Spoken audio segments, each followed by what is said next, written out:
Thank you. Well, the balance of power on Capitol Hill could change after tonight.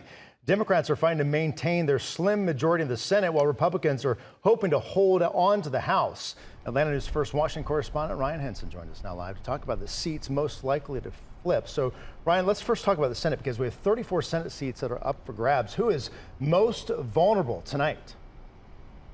Well, there's several Senate seats that were up for grabs. When you look at Sherrod Brown in Ohio, Democrats and Republicans fighting for an empty Senate seat in Michigan after Debbie Stabenow stepped down. She's a Democrat as well, so Democrats obviously want to hold on to that seat, even though it'd be Alyssa Slotkin in that case, that they want to see a familiar face in. So there's a handful of Democratic seats up for grabs. Honestly, Republicans are expected to take the Senate just because the path to victory for them is so much easier. All they have to do is either win 2 Senate seats, and that could happen. Joe Manchin, West Virginia, longtime Democrat, retiring. That's probably going red. John Tester, Montana, a Democrat, probably going red as well. So many opportunities for pick up 1 seat, 2 seats, or if they just pick up 1 seat and they win the White House, then they get that tiebreaker. That'd be the same scenario that the Democrats are in now. That's why Vice President Kamala Harris has been a very decisive tie-breaking vote and so many votes here in the past handful of years. Yeah, Ryan, Republicans very confident about what's going to happen in the Senate. Now let's switch over to those congressional races, because all 435 House seats are up for grabs. So which of those races do you consider neck and neck tonight?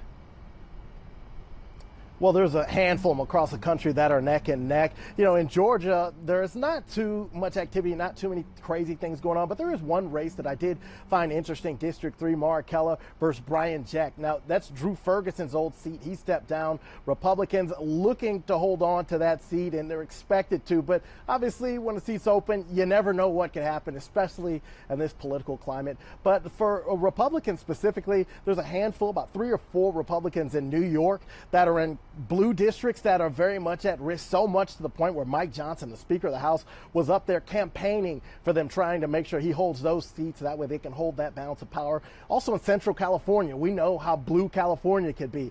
There's a group of Republicans out there that are looking to hold on to their seats as well. Those will be critical if the Republicans want to keep that slim majority in the House. And on the other side of the aisle over there for the Democrats, Maine, Alaska, they're looking to lose a couple of those seats as well. At least it's an uphill battle for now. Even in southern Washington, Perez, the congresswoman out there, an uphill battle to maintain her seat. So it's going to be interesting, and really it's going to be a math equation to see how many seats flip, how many seats stay, and then you factor that in with however many seats they were up and down. And it's going to be really interesting. A tight night, a very sweaty night, I'm sure, for leaders on both sides of the House and Senate tonight. Yeah, interesting, I think, an understatement. Ryan Henson, we know you'll be watching all for us here tonight. Thanks so much for joining us live here from DC. Now